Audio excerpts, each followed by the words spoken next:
വീണ്ടും ഭക്തരെ വഞ്ചിച്ച ദേവസ്വം ബോർഡ്. ശബരിമലയ്ക്ക് പിന്നാലെ തിരുവനന്തപുരം തൃപ്പാപ്പൂർ മേജർ മഹാദേവ ക്ഷേത്രത്തിൽ ഭക്തർ സമർപ്പിച്ച സ്വർണം കാണാനില്ല. ഭക്തർ നൽകിയ 13.5 പവൻ സ്വർണവും 2 കിലോ 17 ഗ്രാം വെള്ളിക്കുടവുമാണ് കാണാതായത്.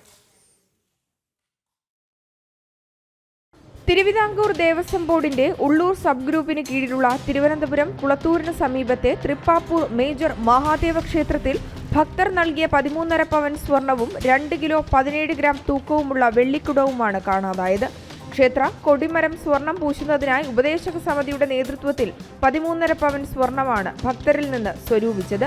13.5 പവൻ സ്വർണം കൊണ്ട് കൊടിമരം പൂശാനാകില്ലെന്നും അതുപയോഗിച്ച് ഭഗവാന്റെ തൃപ്പാദം സ്വർണം പൂശാമെന്നും ഉപദേശക സമിതി ഭക്തരെ അറിയിച്ചു. എന്നാൽ തൃപ്പാദം സ്വർണം പൂശിയില്ലെന്ന് മാത്രമല്ല, സ്വരൂപിച്ച ഒരു തരി സ്വർണം പോലും ക്ഷേത്രത്തിൽ സൂക്ഷിച്ചിട്ടില്ല. സ്വർണം എവിടെയെന്ന ഭക്തരുടെ ചോദ്യത്തിനും മറുപടിയില്ല.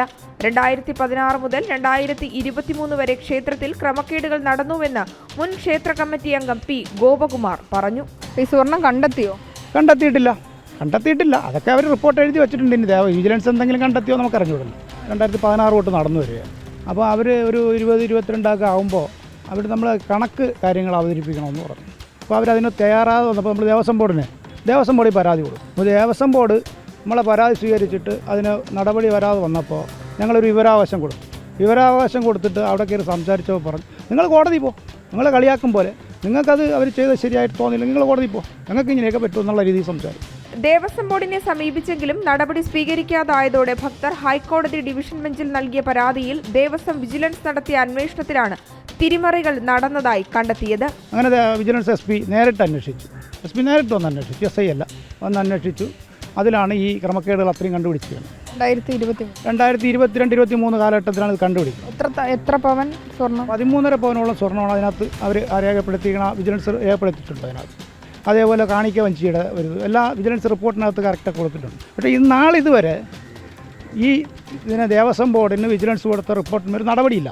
അപ്പോൾ നടപടിയില്ലാതെ വന്നപ്പോൾ എന്താണ്, ഇത് ഈ 16 തൊട്ട് 22 വരെ ഇപ്പോൾ ശബരിമലയിൽ നടന്ന ടീം തന്നെയാണ് ഇത് ചെയ്തേക്കുന്നത്. ഈ ദേവസ്വം ബോർഡില്ല, ഈ ജീവനക്കാർ തന്നെയാണ് അന്നും ഇതിനകത്തുള്ളത്. ഇത് അന്വേഷിച്ച് വന്നാൽ ഇതിനകത്ത് മുഴുവൻ അഴിമതിയുടെ ഒരു കൂത്തരങ്ങാക്കി മാറ്റി 16 തൊട്ട് 22 വരെയുള്ള കാലഘട്ടത്തിൽ ഈ കമ്മിറ്റിയും ദേവസ്വം ബോർഡിലെ ജീവനക്കാരും ചേർന്ന് ചെയ്ത പണിയാണ്.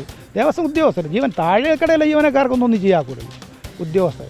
മാത്രമല്ല, ക്ഷേത്രത്തിന്റെ നിർമ്മാണ പ്രവർത്തനങ്ങളുടെ പേരിലും ദേവസ്വം ബോർഡിന്റെ അനുമതിയില്ലാതെ ഉപദേശക സമിതി ഭക്തജനങ്ങളിൽ നിന്നും വ്യാപകമായി പണപ്പിരിവ് നടത്തിയെന്നും ആക്ഷേപമുണ്ട്. ദേവസ്വം ബോർഡിൽ നിന്നും നൽകുന്ന കൂപ്പൺ കൂടാതെ ഉപദേശക സമിതി പ്രിന്റ് ചെയ്ത ഉറപ്പുചീട്ടാണ് പണപ്പിരിവ് നടത്താനായി ഉപയോഗിച്ചിരിക്കുന്നത്.